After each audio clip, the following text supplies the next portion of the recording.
Elle est excellente, Laura Lande. J'ai vu en spectacle plusieurs fois. Je l'ai reçue plusieurs fois à RTL. Merci. Elle vient faire mais franchement, elle est remarquable. Il y a un sketch, notamment, où elle parle de son père, où elle est instite dans l'école de son père. C'est à tomber de rire. Elle est formidable. Alors, je ne savais pas qu'elle faisait un incroyable talent. Pardonnez-moi, mais oui. Ça change un peu aussi des... Elle a un talent fou. Voilà, alors, vous, Magali. Moi, je suis pas là pour juger. Si. Non, ça veut dire son talent d'artiste. Mais en tout cas, moi, j'ai un problème avec la définition. La définition de l'émission, c'est incroyable talent. Je suis pas sûre que le fait d'être humoriste soit vraiment un incroyable... Ah bah si. Non, parce que moi, dans incroyable, j'entends le spectaculaire et j'entends... Oui, mais quelqu'un de très drôle, c'est spectaculaire d'avoir quelqu'un de très drôle. Bah moi, pas forcément.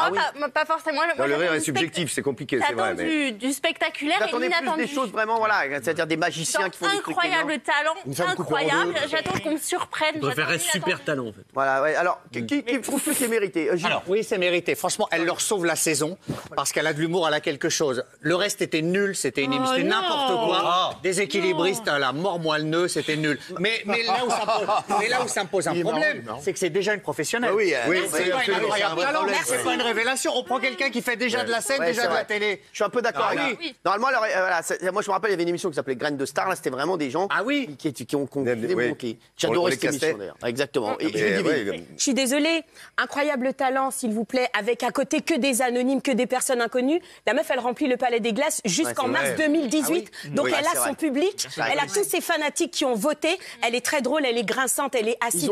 Ça prouve qu'ils ont galéré pour le casting. Mais oui, mais c'est pas possible. Il y avait le premier groupe qui était extraordinaire. Il y avait plein de gens avec un talent extraordinaire. Moi, ce que j'aime dans Incroyable Talent, là, je vous rejoins, Lydie. Alors, j'adore cet artiste. Bah oui. Mais je veux des gens, moi, je veux le boulanger, qui est exceptionnel et qui a un talent, et qui est vraiment très drôle. Moi, il y aurait eu un boulanger, il a jamais fait de scène, il arrive, et on lui trouve un talent comique exceptionnel. Voilà, ça me plaît. Olivia. Ça serait Artus. Après, on la connaissait pas, tout le monde la connaissait pas. Moi, je la connaissais pas, et on l'a découverte aussi. Et elle a un humour quand même décapant. Si elle remplit les salles, déjà, c'est impressionnant. Elle recherche d'ailleurs une émission de télévision pour l'accueillir. Je pense que les gens ont adhéré à son humour grinçant. Moi, j'adore ce qu'elle fait. Bien sûr. Après, les dernières, c'était un magicien. D'ailleurs, si elle veut venir nous voir la semaine prochaine, avec grand plaisir, parce qu'elle est vraiment formidable. Oui.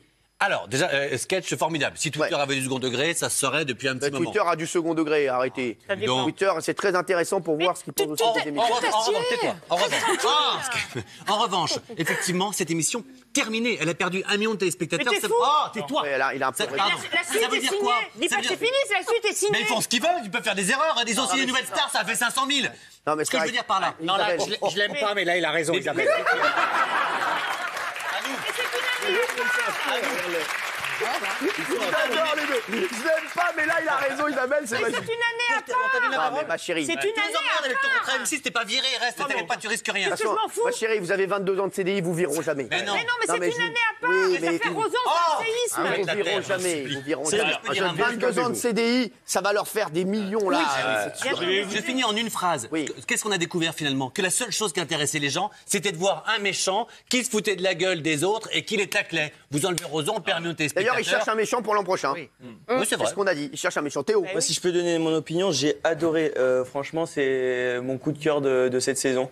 Je l'ai trouvé franchement remarquable. Fallait oser certaines paroles. Franchement, elle a géré. Même sur sa dernière prestation, là, j'ai l'impression, rien que dans les paroles, elle a réussi à chercher le public, à chercher les votes, sans faire la forceuse. Et franchement, j'ai adoré. Félicitations à elle.